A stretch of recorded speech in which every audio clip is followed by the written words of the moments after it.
Hello, welcome to part 1 of our Bears Basics Guide. To make things a little easier on the recording, I'm going to refer to just Kuma, but know that when I say Kuma, I also mean Panda. Otherwise, reminder that this is game version 4.2. This first part will be essential tools, which will include essential moves, grabs, punishers, and basic combos. In part 2, we'll talk about common game plan elements and recommend some players to watch, as well as cap it off with a quick character summary. For beginners, note the resource links in the video description below. I've included several you should check out. Be sure to at least learn notation so that you can follow along easier. With that, let's talk about the cuddly bears. Not that they're overly complex, but as usual, we'll save stances for part 2. Kuma has somewhat of a standard 1-2, although his one jab is I-11, and because of his height, they are higher than normal, which benefits evasive moves, so be mindful of that. He does have a safe I-10 high-mid jab combo though in 2-1, which has 2 unsafe enders for more cover, a mid launcher, and a low poke. Unless you're doing single jab checks, 2-1 is going to give you more utility than just his one jab. He does, however, have another 10-frame jab in forward 1. Not only are the frames better, you have a really scary counter hit launch string with it in forward 1-1-1. You can more or less confirm the last hit if you see forward 1-1 land. Just be mindful that forward 1-1 is also very unsafe, although the threat of the launch can normally help with that, but it's your best counter hit tool since it works like a really high damage magic 4 and a fast one at that since it's I-10 not I-11. Regardless, utilize 2-1 and forward 1 as much as you can for poking. 1+2 is an I-17 power mid. It's his only move that lets you go to either bear stance or roll, along with having a built-in launcher for cover. No matter what route you take, including just stopping at 1+2, you'll have risk, but the versatility gives you some options, so use wisely. Kuma's down forward 1 isn't generic, but it can still be useful. Down forward 1 by itself is a safe I-15 mid poke, but down forward 1-2-1 is safe as well, and the full string is a counter hit launcher. Note that down forward 1 has to hit counter hit in order for the string to launch, which is very weird, but under no other conditions would the last hit launch, so be mindful of that. Given that it's 4 hits, you do have a lot of time to make an educated guess on whether down forward 1 hit counter hit or not, and then finish accordingly. Down forward 2 is another safe I-15 mid, but the second hit is your scary launch threat. Down forward 2-1 is also a really important whiff punisher, so always have this at the ready. Down forward 4 is a safe I-12 mid poke. Again, Kuma doesn't have a standard I-13 mid poke, so this is your best option for that. Unfortunately, the range is garbage, but you really don't have anything else. Down forward 1+2 is a safe homing power mid, knockdown splat on hit. Thanks to the step forward you take, it has decent range too. Speed is the biggest issue, and you can only get follow-ups if there's a wall nearby, but still very useful. Down back 1 alone is a safe I-12 high poke. Both hits are a chunky natural combo with solid plus frames on hit. The second hit is punishable, but it's a counter hit launcher on its own, which can give you back some initiative on down back 1 if you like to use that a lot. Down back 2 is an I-18 rangy high crushing low poke, decent damage plus 1 on hit and the option to go to bear stance. Crucial low tool since Kuma's toe kick is garbage, so use often.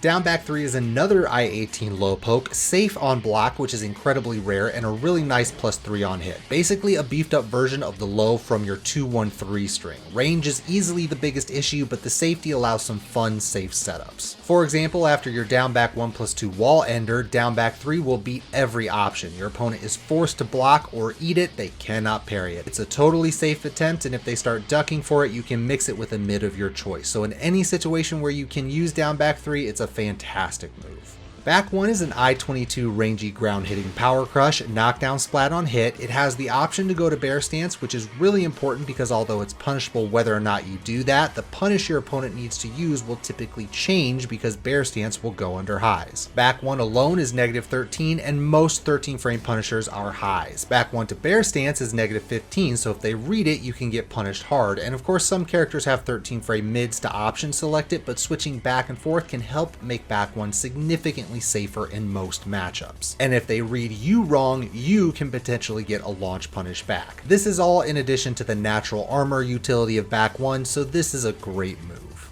Back 2-1 is a safe mid-high natural combo poke string. There is duck risk, but back 2 is fast, so if you're mixing it well, you can limit that risk. Optional power mid as a third hit for cover, only -11, which isn't terrible, or you can go to bear stance. On hit, back 2-1 to bear stance is +7, so really nice there. Up back 1+2 is a big ground hitting launcher, very slow so you can't abuse it, but it low crushes and gives a big +8 on block and auto goes to bear stance, so instant bear stance pressure on block. Can be very powerful if you place it well.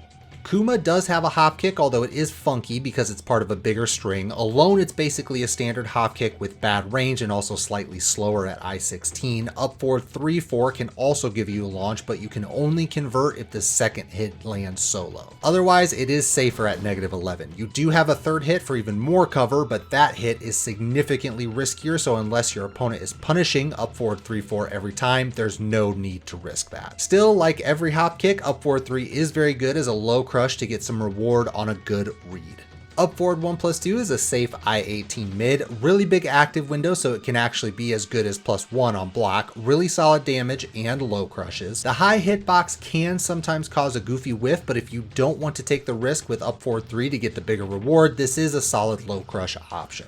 Forward 4-2 is an I-19 ground hitting launcher, very similar to Heihachi's except not quite as much pushback, although still enough to make the risk reward very good in some matchups. Even against characters that are good at punishing it, make sure to test them to see if they're using the right punishers. If this isn't getting punished properly, its utility skyrockets. Also, his rage drive is a beefed up version of this. It's +1 on block, so always safe, but the important change is that it will launch even if your opponent is on the ground, so it becomes an insanely scary Oki threat. Kuma has a couple of tech traps, so this can help set those up too by making them want to stand. Or you can use it in a juggle to side switch, which can be useful to reposition your opponent towards the wall mid combo or even away from the wall after a splat so you can get a full juggle. The wall in general really gives it a boost since it can even be guaranteed there, like after a back one that doesn't splat. Back forward 2 is a safe I-16 high launcher, great range as well. There is the duck risk, but it's an otherwise fantastic threat that you can easily do off of a backdash, which makes it great for keep out.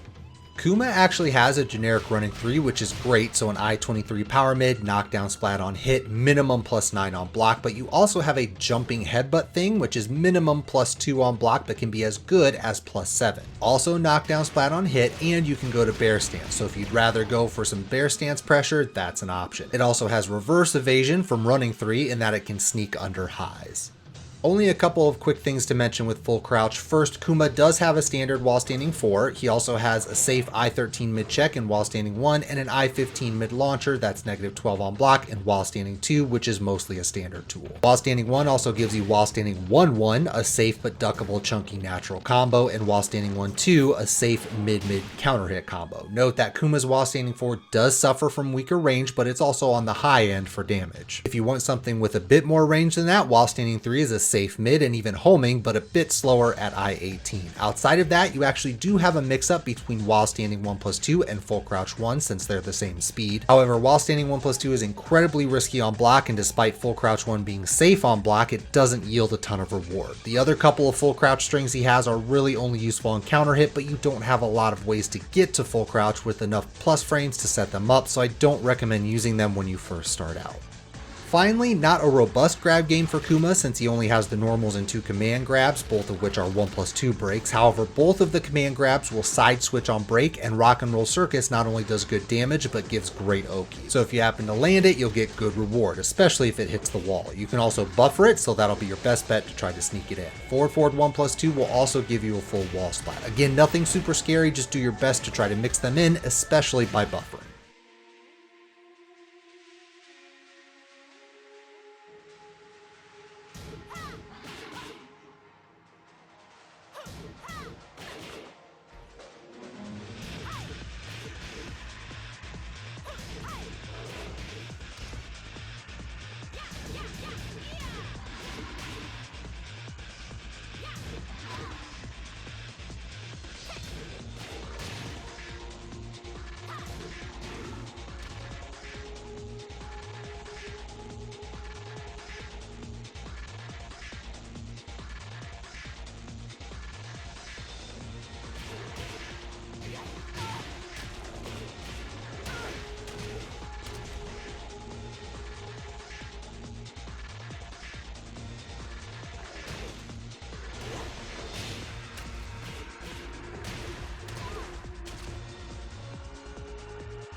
This brings us to the end of part 1. You should now know all the basic tools that you need to get started and play some matches. In part 2, we'll talk more about other aspects of the Bears game plan to help put it all together. Expect that here in a couple of days. And with that, thanks for checking out this video. Don't forget to like, subscribe, and turn on notifications here on YouTube so that you get alerted when a new video drops. Twitch and Twitter links are also down below. Lastly, huge thank you to our patrons. The more support we have, the more resources we can devote to channel content. So again, I can't thank everyone enough for considering supporting the Patreon. Stay safe, everyone, and we'll catch you next time.